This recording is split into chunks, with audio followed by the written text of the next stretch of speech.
di depan Menko Perekonomian, kami meminta kepada Bapak Insinyur Erlangga Hartarto untuk segera membatalkan seluruh regulasi apapun itu bentuknya, terutama untuk PSN yang tidak ada hubungannya dengan kemaslahatan umat. Apalagi kalau itu hanya untuk menguntungkan segelintir oligarki.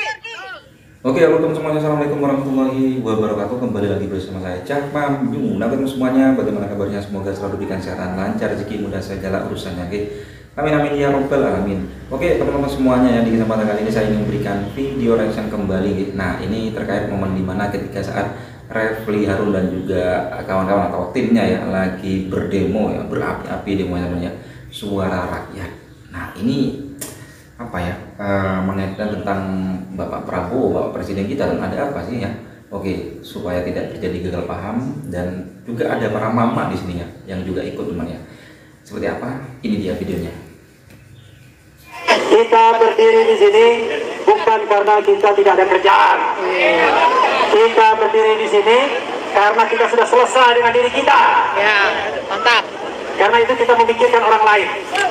Orang lain itu adalah Anak-anak. mereka yang dilemahkan, mereka yang dihinakan, mereka yang tidak dilindungi hak-haknya.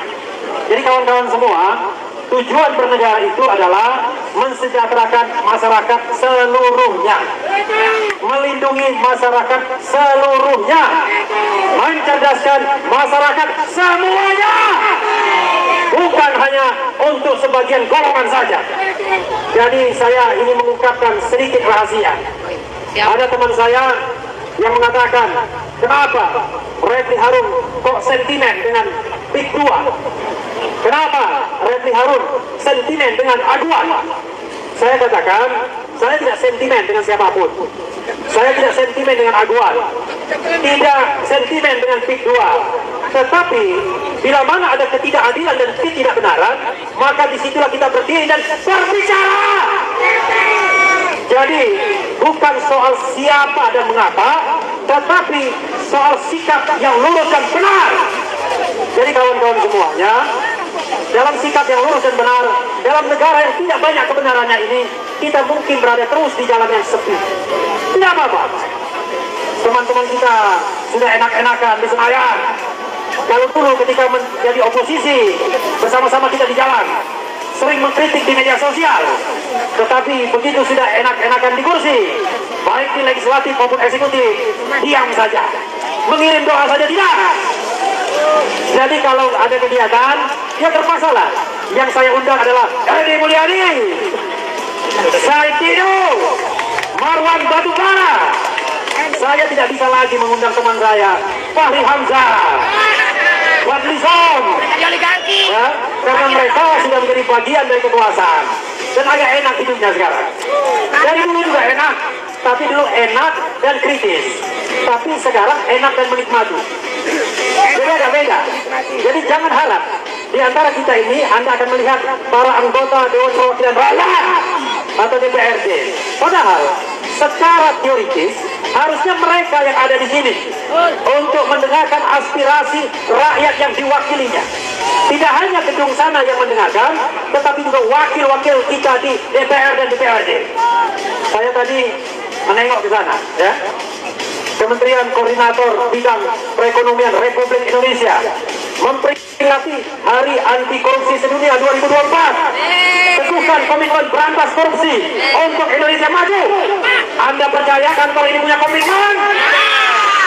Biasanya kalau ada kantor yang nulis-nulis begitu, makin tidak bisa dipercaya. Saya sebenarnya agak protes dengan Prabowo Subianto, ya. Kemarin ceritanya beliau dilengsarkan karena ancaman-ancaman sprindik.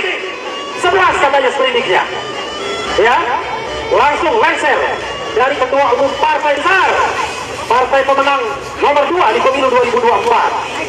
Tetapi kenapa kemudian masih bertahta di singgasananya?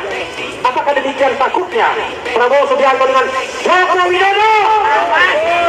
Kalau tadi Mr. Said Didu mengatakan problemnya ada di Jokowi, problemnya ada di Joko Widodo, saya sedikit appeal kepada kita semua, kepada kawan-kawan semua, kepada siapapun yang mendengarkan, bahwa presiden hari ini bernama Prabowo Subianto yang katanya mau memberantas korupsi. Dia baru saja mengatakan, kalau ada pelanggaran hukum, saya akan tindak sendiri. Jadi kawan-kawan semua, dalam struktur kenegaraan kita, presidenlah yang harus bertanggung jawab. Kenapa kemudian yang terjadi kita kok mengasihani presiden? Agak bingung saya. Prabowo Subianto sudah memiliki segala kekuatan, segala power untuk melakukan apa yang dia idamkan, melindungi rakyat, mensejahterakan rakyat, mencerdaskan rakyat. Tetapi kenapa belum dia lakukan? Apakah kita masih ingin memberikan toleransi? Mau kasih toleransi atau tidak? Masih toleransi atau tidak? Secara teoritis harusnya kita tidak bisa berikan lagi toleransi, karena dia sudah berkuasa. Kalau tadi in waiting dalam kekuasaan, belum dilantik, ya bolehlah, karena dia takut nanti pelantikannya gagal. Ini sudah tanggal 13 Desember, November, Desember, sudah lebih dari 1,5 bulan. Apa saya yang salah ya? Saya tidak merasakan ada pergantian kekuasaan.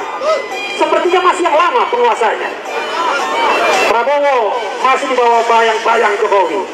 Jokowi di bawah bayang-bayang 9 naga. Jadi di negara ini sesungguhnya siapa yang berkuasa? Bisa jawab atau tidak? Siapa yang berkuasa? Jadi secara de jure hukum yang berkuasa adalah Prabowo Subianto, tapi secara de facto yang berkuasa adalah Edi Mulyadi.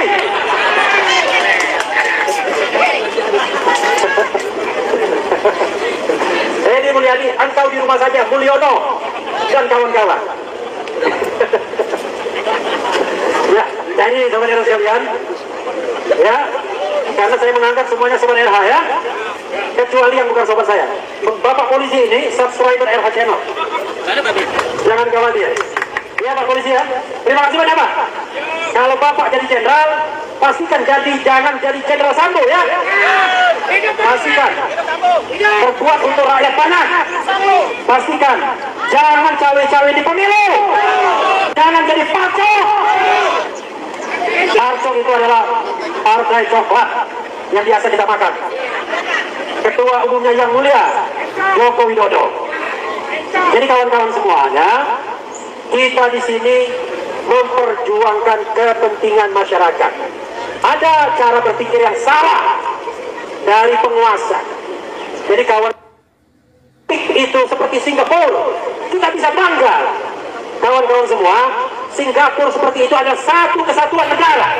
Anda bisa bayangkan, negara Indonesia dari Sabang sampai Merauke yang janjinya untuk mensejahterakan seluruh rakyat, tiba-tiba hanya ada segelintir tanah yang makmurnya luar biasa, punya akses ke luar dunia, masyarakat penduduknya kaya raya, tapi itu hanya di sebagian kecil tempat dari Republik Indonesia.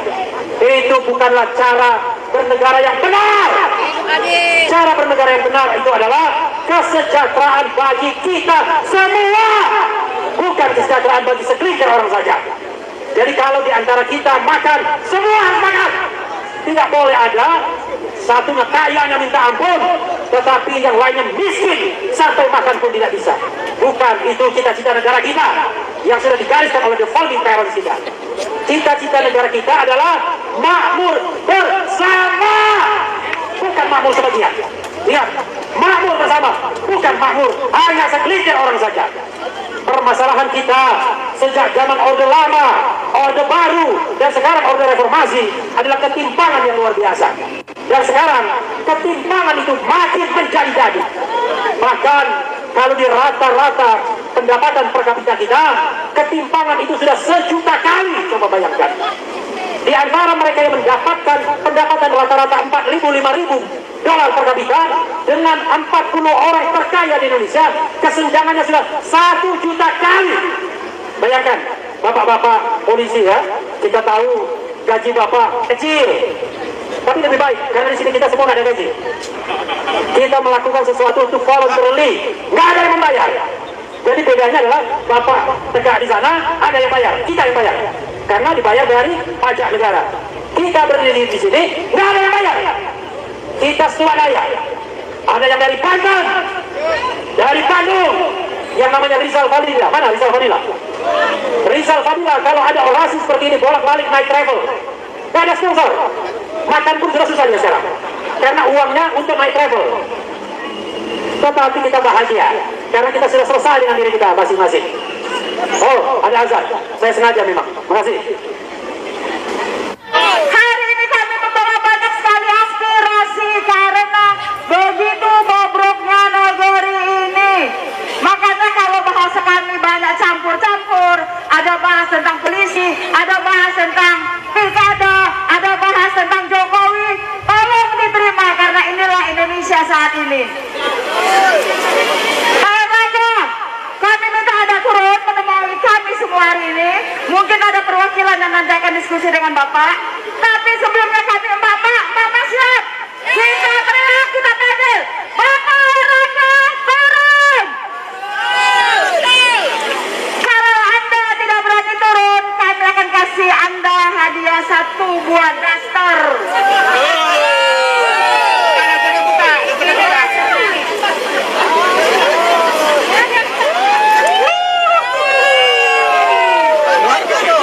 Pak, dasternya bagus kok, gak robek. Biasanya kan kalau mama diketeknya robek. Jadi ini daster akan kami hadiahkan kepada Bapak kalau Bapak tidak turun. Karena kami anggap Bapak adalah bajing yang tidak mau menerima aspirasi dari masyarakat. Kami ingin PSN PIK 2 ini dibatalkan atas nama hukum, atas nama kesejahteraan, atas nama keadilan untuk rakyat Indonesia.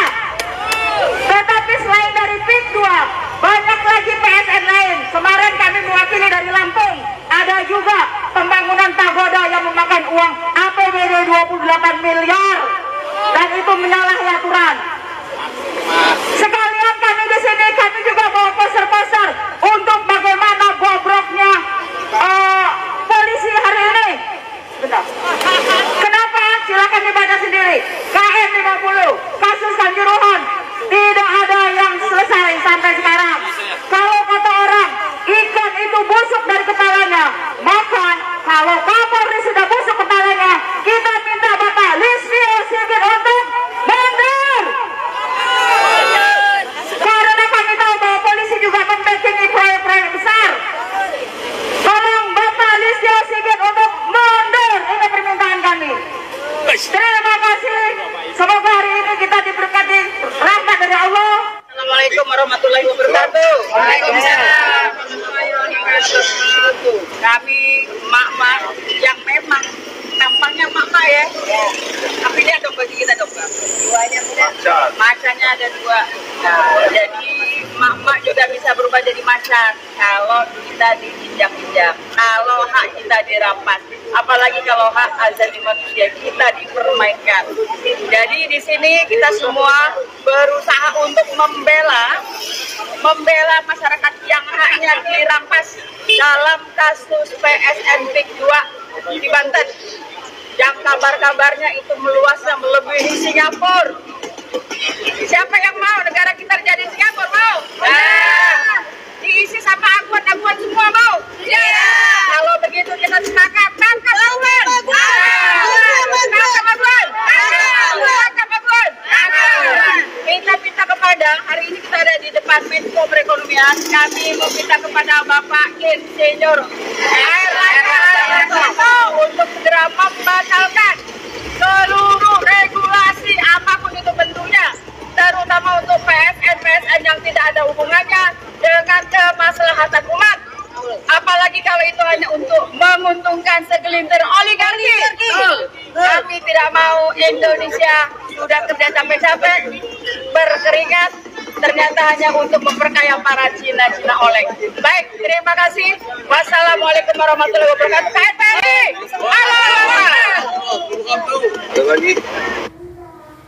Nah, oke teman semuanya, jadi kolaborasi federasinya bisa sajikan ya terkait pidato berapi-api dari Levi Rahul dan juga timnya semua juga peran mama nih. Aduh, ini terkait PIK 2 ya, itu ya, tangkap aguan di sini. Ini juga apa namanya itu merembet ke ini ini tentang siapa namanya teman ya. Intinya ya begitu. Oke, sampai bertemu di video selanjutnya. Wassalamualaikum warahmatullahi wabarakatuh.